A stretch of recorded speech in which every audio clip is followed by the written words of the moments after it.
السلام عليكم ورحمة الله وبركاته. عزيزي المشاهد، سمعت ان جهازك بطيء فقلت اعمل لك فيديو نسرع فيه الجهاز سوا. فبدون كلام كتير خلينا نبدا على طول. اول حاجه عزيزي المشاهد عايزين نعملها، اللي انت لو انت بتسطب اي نسخه جديده او انت حتى على الجهاز بتاعك سطبت النسخه، لازم تشيل حاجه اسمها البلوت وير، ودي عباره عن البرامج اللي مايكروسوفت كده بتسطبها لك بالعافيه. تمام، في برامج كده اول ما انت بتسطب النسخه تلاقيها نزلت مع النسخه بالعافيه. تمام، انا مش هحتاجها، انا مش عايز اعمل بيها حاجه، فتلاقي البرامج دي شغاله معاك وبتسحب من الباك جراوند، وتلاقيها دايما سحبه من مواصفات الجهاز بتاعك او سحبه من الموارد بتاعت الجهاز بتاعك. بالمعنى الاصح انت ممكن تبقى ما بتعملش حاجه، ما تستخدمش البرامج دي وتلاقيها سحبه من البروسيسور والرامات واخده مكان على الجهاز بتاعك. فبدون كلام كتير خلينا نشوف هنشيلها ازاي. اول حاجه عزيزي المشاهد احنا هنستخدم اداه اسمها بلوت نوزي. تمام، دي بسيطه جدا، نخش نجيبها من على جيت هاب. هتفتح المتصفح الجميل بتاعك عادي جدا، تمام، وتكتب بلوت نوزي.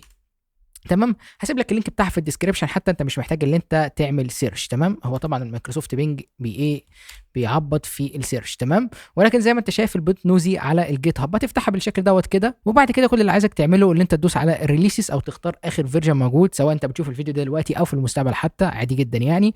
وبعد كده هتنزل تحت شويه لحد ما تنزل البلوت نوزي دوت زيب. تمام، فهتنزله بالشكل ده وكده، هتدوس عليه وتسيبه ينزل. 70 كيلو بايت، حاجه عبيطه جدا يعني.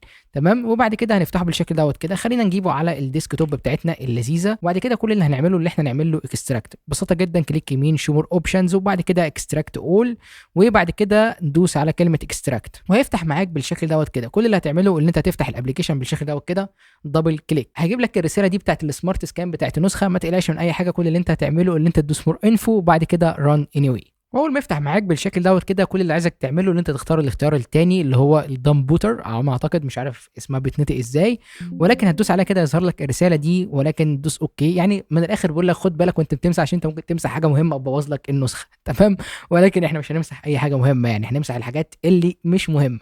تمام، وبعد كده هتدوس على اوكي وهتستنى لحد ما يحمل معاك بالشكل دوت كده. وطبعا انت ممكن تلاقي اليو اي بتاعتها غريبه شويه، ولكن لو كبرت كده هتظهر لك الحاجات العاديه. تمام، او هتظهر لك اليو اي كامله. وبعد كده عزيزي المشاهد تبدا تختار معايا الحاجات اللي انت عايز تمسحها. انا عامه هقول لك على الحاجات اللي انا بمسحها واقول لك دي عباره عن ايه. اول حاجه الحاجات اللي انت تلاقيها كده هاش او ارقام غريبه، دي ما تجيش ناحيتها. الكليب شامب دوت عباره عن البرنامج بتاع الكليب شامب، ما اظنش ان معظم الناس بتستخدمه. يعني انت لو دوست على كليب شامب بالشكل دوت كده هيجي لك البرنامج دوت. اللي ما يعرفوش ان في بعض الناس بتستخدم البرنامج دوت في انها تعمل الترجمه او الاس ار تي او مش عارف اسمها ايه بصراحه، يعني الكلام اللي بيظهر تحت على الفيديو دوت. في ناس بتستخدم البرنامج دوت ان هي تعمل الترجمه دي اوتوماتيك او بالاي اي، وبعد كده تخرجها كفايل اس ار تي وتستخدمها على البريمير برو او الدافينشي او اي برنامج انت بتستخدمه بتاع مونتاج. لو انت مالكش في الحوار ده كله، او انت اصلا ما بتستعملش المونتاج، او انت مالكش في المونتاج، او ما تعرفش اصلا الحوار دوت، فببساطه جدا انت مش محتاج البرنامج دوت في اي حاجه. فببساطه جدا هتدوس على كلمه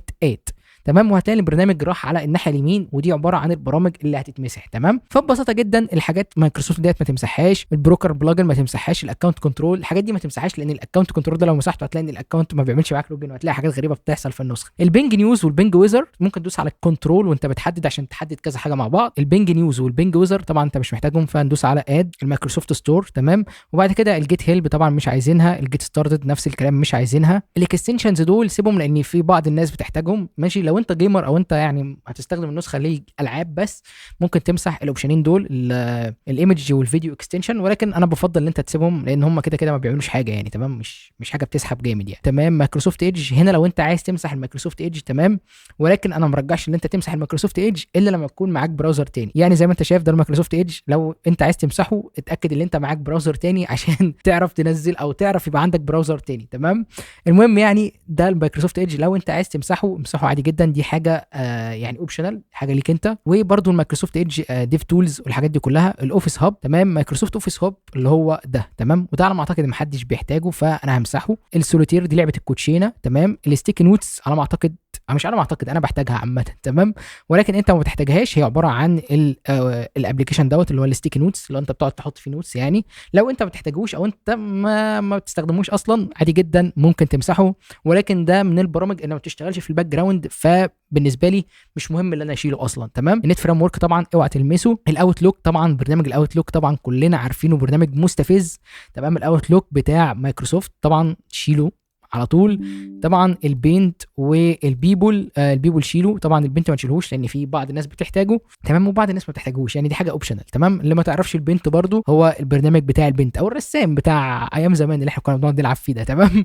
ما علينا، يعني لو انت عايزه سيبه، لو انت مش عايزه شيله. مايكروسوفت ويندوز كولينج تشيل اب ده برضو اللي هو الكول بتاع مايكروسوفت، ما حدش بيستخدمه الا لو انت لابتوب وبتستخدم، يعني عارف الموضوع تستخدمه ازاي لو انت عايش في بلد بره مصر تمام. ولكن هنا في مصر انا اعتقد ما حدش اصلا بيستخدم الموضوع ده. والناراتور تمام، عايز تشيله شيله مفيش مشكله. كالكوليتور والكاميرا تمام، لو انت عايز تشيل الكاميرا شيلها، انا عامه بفضل انا اشيلها. الفيدباك هاب هشيله، المابس هشيلها، الساوند ريكوردر هشيله، والنوت باد تمام. لو انت عايز تشيل المايكروسوفت ستور ممكن تشيله من هنا تمام عادي جدا يعني، ولكن انا بفضل انا اسيب المايكروسوفت ستور. طبعا ده التيرمينال بتاع النسخه ما تشيلوش خالص. ودي ابلكيشنز الاكس بوكس كلها، لو انت ما بتستخدمش الاكس بوكس في اي حاجه او انت ما بتلعبش على المايكروسوفت ستور عشان ممكن يعمل لك بعض المشاكل مع العاب المايكروسوفت ستور، شيله. انا عامه ما استخدمش المايكروسوفت ستور في الجيمز عامه، فهشيل كل حاجات الاكس بوكس. اي حاجه هتلاقيها كلمه اكس بوكس شيلها على طول. فهتدوس على اد كده، ويرفون دي ممكن تشيلها. ودي الزون ميوزك والزون فيديو ده الميديا بلاير بتاعه النسخه اللي هي بتاعه الويندوز او بتاعه مايكروسوفت الرسميه. بعد كده تبقى انت كل حاجه في السليم. ديت حبه البرامج اللي انت مش محتاجها ببساطه جدا. بعد ما تخلص البرامج دي، طبعا المواضيع دي كلها اختياريه تمام، لو انت عايز تشيل حاجه شيلها، لو انت مش عايز تشيل حاجه وعايز تاخد نفس السيتنجز بتاعتي خدها، مفيش ادنى مشكله تمام. كل اللي هنعمله بعد ما حددنا البرامج بتاعتنا اللي احنا هندوس على كلمه ريموف بالشكل دوت كده، وهيبدا يشيل لك كل البرامج دي واحده واحده تمام، او كل الحاجات اللي ملهاش لازمه يعني تمام. وكده عزيزي المشاهد تكون انت خلصت خلاص او شلت الحاجات اللي انت مش محتاجها تمام. كده انت بريفكتو. وبعد ما تشكيت ان مفيش اي حاجه تاني، كل اللي احنا نعمله اللي احنا نقفل دوت كده ونقول له ثانك يو فيري ماتش. تاني حاجه عايزين نعملها اللي احنا نستخدم اداه كريس تايتس. واللي ما تعرفهاش الاداه دي مشهوره جدا تمام. لو انت دخلت على اي متصفح وكتبت كريس تايتس تمام، هو يوتيوبر يعني ومن علم من اعلام التك عامه تمام. فببساطه جدا كل اللي انت عايز تعمله اللي انت تاخد الكود دوت كده، طبعا هسيب لك برده الكود ده في الديسكربشن اللي انت تاخده. فببساطه جدا هتدوس على كلمه كوبي تمام، وهتنزل دي تحت كده، وبعد كده تدوس على علامه الستارت وتفتح التيرمينال از ادمن تمام، متاكد ان انت فاتحها على الادمن. ببساطه جدا دوس يس، وبعد كده هتحط الكود اللي انت خدته. بعد كده تدوس كنترول في ده، ممكن تاخده عادي جدا من الديسكربشن بدل ما تخش على السايت. وبعد كده هتدوس على انتر وهتستنى شويه وهيفتح معاك على طول، وهيفتح معاك بالشكل دوت كده. كريس تايتس ببساطه جدا عباره عن تويك او زي ما تقول كده حاجه مجمعه اللي انت تعمل فيها تويكس وتنزل فيها برامج وحاجات كتير يعني. فزي ما انت شايف هنا، انت لو عايز تنزل اي براوزر هتختار اي براوزر من هنا وتنزله، ده في حاله اللي انت مش هتستخدم المايكروسوفت ايدج. وانا بفضل ان انت ما تستخدمش المايكروسوفت ايدج بصراحه، لان المايكروسوفت ايدج يعني لو جينا على التاسك مانجر كده خلينا نقفله تمام، المايكروسوفت ايدج بيفضل يسحب من النسخه. زي ما انت شايف المايكروسوفت ايدج ساحب 100 ميجا تمام. خلينا نعملها كده بالترتيب حسب السحب. زي ما انت شايف هو ساحب 100 ميجا حرفيا وانت قافله اصلا، يعني احنا مش مستخدمينه يعني. بص ما فيش اصلا مايكروسوفت ايدج، فهو بيفضل شغال في الخلفيه، فحاجه مريفه جدا يعني. شايف 14 تاسك هو فاتحهم، فليله كبيره يعني. فانا بفضل جدا او بفضل دايما ان انت تمسح المايكروسوفت ايدج. فببساطه جدا لو عايز تمسحه تمسحه عن طريق البلوت نوزي وتنزل اي براوزر من هنا. ولكن هنا انا مش محتاج ان انا اعمل اي حاجه في الابلكيشنز دي. انا ببساطه جدا كل اللي يهمني هنا هو التويكس. وببساطه جدا كل اللي انا عايزك تعمله اللي انت تدوس على كلمه ستاندرد، وبعد كده عايزك تنزل معايا سنه تحت كده لحد ما تيجي عند disable background apps، دي هتدوس عليها بالشكل دوت كده، وهتدوس على disable full screen optimization بالشكل دوت كده. دول الحاجتين اللي عايزك تعملهم. والمايكروسوفت كوبايلوت برضو تعمل له disable، محدش بيستخدمه او ما اعرفش بصراحه انت بتستخدمه ولا لا، لكن لو انت بتستخدم الذكاء الاصطناعي بتاع كوبايلوت ما تعملش الاوبشن دوت، هتسيبه كده. ولكن لو ما بتستعملهوش ببساطه جدا اعمل له ديسيبل. وممكن هنا تعمل حبه كستمايزيشن للنسخه بتاعتك، مثلا زي انت تعمل دارك سيم. بسيطه جدا هتفعل الدارك سيم بالشكل دوت كده، والنم لوك اللي انت تفعلها عن الستارت اب. انا بفضل دايما ان الحاجتين دول يبقوا مش شغالين يعني. بسيطه جدا برضو بفضل ان انت تعمل شو فايل اكستنشن تمام، بسيطه جدا عشان توريك الاصدار او الاكستنشن، مش عارف اوريها لك ليه، او نوع الفايل اللي انت بتفتحه. لان في ساعات يعني معظم الاختراقات اللي بتيجي يبعت لك فايل بي دي اف وهو يبقى فايل اكسي دوت اكسي ولكن واخد شكل البي دي اف، يعني حاجات زي كده. فببساطه جدا دي بتنفعك احيانا او مش احيانا، بتنفعك في اوقات كتير اللي انت تعرف ايه الفايل اللي انت بتفتحه. فببساطه جدا يعني حاجه مهمه دايما خليها موجوده على الجهاز عندك. وببساطه جدا كل اللي انا هعمله دلوقتي ان انا هعمل ران تويكس، فده كل اللي انا عايز اعمله هنا. بعد كده ادوس على كلمه ران تويكس تمام. خلينا نفتح التيرمينال. زي ما انت شايف هنا هيبدا يعمل لك التويكس بتاعتك هنا تمام. ولو لسه مكمل معايا لحد هنا يا ريت ما تنساش تعمل لايك والسبسكرايب الجميل، وتقول لي في الكومنتات حاسس بفرق بعد التعديلات دي ولا لا تمام.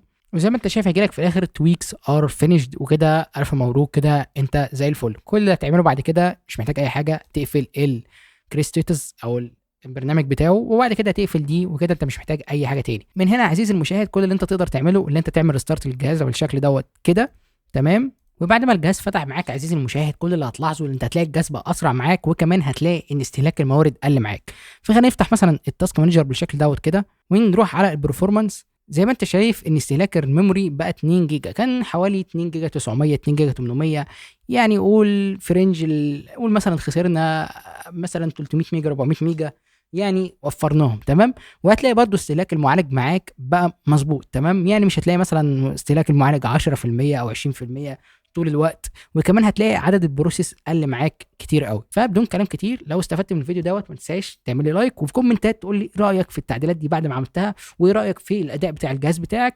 وبدون كلام كتير اشوفك الفيديو الجاي، وبيس.